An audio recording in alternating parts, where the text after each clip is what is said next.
किसी ने बड़े कमाल की बात कही है कि जीवन में प्रार्थना और ध्यान दोनों आवश्यक होते हैं। प्रार्थना में भगवान आपकी सुनते हैं और ध्यान में आप भगवान की सुनते हैं।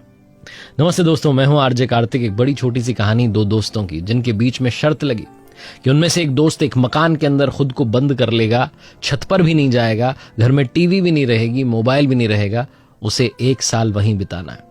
उसने कहा मैं तैयार हूं, शर्त के लिए मिलेगा क्या? तो दूसरे दोस्त ने कहा भाई अगर तुम ये शर्त पूरी करते हो 10 लाख रुपए दूंगा। उसने कहा ठीक है, डन है। शर्त लगी।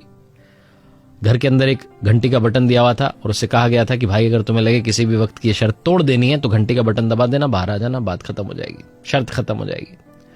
उसने कहा ठीक है। 10 दिन उसने जैसे तैसे बिताए। एक छोटी सी खिड़की में से उसके पास भोजन पहुंचा दिया जाता था। अकेला था, कुछ भी नहीं था, एंटरटेनमेंट का साधन करे तो करे क्या, उसे समझ में नहीं आता था। कुछ किताबें दी हुई थी, पढ़ ली, लेकिन कितना पढ़े, उससे भी मन उब गया। क्या करे समझ में नहीं आ रहा था उसे। 15-20 दिन तो निकाल लिए, लेकिन उसके बाद में उसे गुस्सा आने लगा, दीवारों पर मुक्के मारने लगा, गालियां देने लगा, चिल्लाने लगा, फ्रस्ट्रेट होने लगा। कई बार उस घंटी के बटन के पास तक पहुंचता और सोचता कि दबा दूं क्या बटन, बाहर चला जाऊं क्या। फिर उसे 10 लाख रुपए याद आते, फिर से पीछे हट जाता। कई बार उसे लगा कि बस शर्त तोड़ देता हूं। एक दिन थक हार करके उस घर के जो फ्लोर था हॉल में, उस पर बैठ गया और उसने अपनी आंखें बंद की। और जब उसने अपनी आंखें बंद की तो उसे अंदर ही एक शांति का अनुभव हुआ। उसे लगा कि उसके अंदर कोई है जो उससे बात कर रहा है। उसने फील किया कि ध्यान की अपनी शक्ति होती है। उस दिन के बाद, 1 महीने बाद ये घटना घटी थी, उस दिन के बाद जो बचे हुए 11 महीने थे उसने मेडिटेशन का, ध्यान का सहारा लिया। अकेलेपन में भी एकाग्रता को तलाशना शुरू किया और उसने ध्यान की शक्ति के जरिए वो 11 महीने निकाले। शर्त खत्म होने वाली थी, आखिरी दिन था, शाम में उसे वहां से निकलना था। दूसरे दोस्त की जिंदगी कुछ ऐसी चली इस 1 साल में कि सब कुछ बिगड़ गया, दिवालिया हो गया, धंधा चौपट हो गया। उसे लगा कि मैं क्या करूं, पैसे कैसे दूंगा, शर्त खत्म होने वाली है। दोस्त ने तो 1 साल बिता दिया उस मकान में। उसने सोचा कि एक काम करता हूं, बंदूक लेके जाता हूं, गोली मार देता हूं, दोस्त को ही खत्म कर देता हूं, शर्त खत्म हो जाएगी। इतना निराश हो गया था, बंदूक लेकर के गया उस घर पर कि मार देता हूं दोस्त को।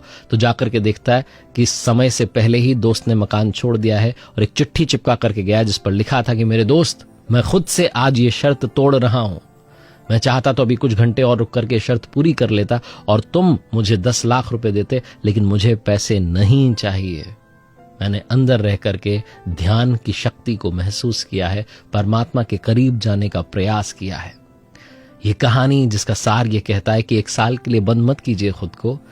दिन में 24 घंटे में 1 घंटा, आधा घंटा अपने लिए, अपनी सोल के लिए, आत्मा के लिए निकालिए। मेडिटेशन का सहारा लीजिए, ध्यान का सहारा लीजिए, भक्ति का सहारा लीजिए। सिर्फ आधा घंटा, वो हाफ एन आवर जब आप अपने आप को देंगे, अपने आप से बात करेंगे, तो आप फील करेंगे कि अकेलेपन की भी, अपने अंदर की आत्मा से बात करने की भी बहुत बड़ी शक्ति है। और उस आधे घंटे के दम पर आपके दिन के 23.5 घंटे आप अपने आप को शक्तिशाली महसूस करेंगे। एक बार फिर से वही बात जो अक्सर आपसे कहता हूं, ऊपर वाले के आशीर्वाद, अपनी मेहनत, अपनों के प्यार के साथ कर दिखाओ कुछ ऐसा कि दुनिया करना चाहे आपके जैसा। देखते रहिए हर सोमवार सुबह 9:30 बजे एक नई कहानी और हर शुक्रवार सुबह 9:30 बजे लर्निंग सीरीज का एक नया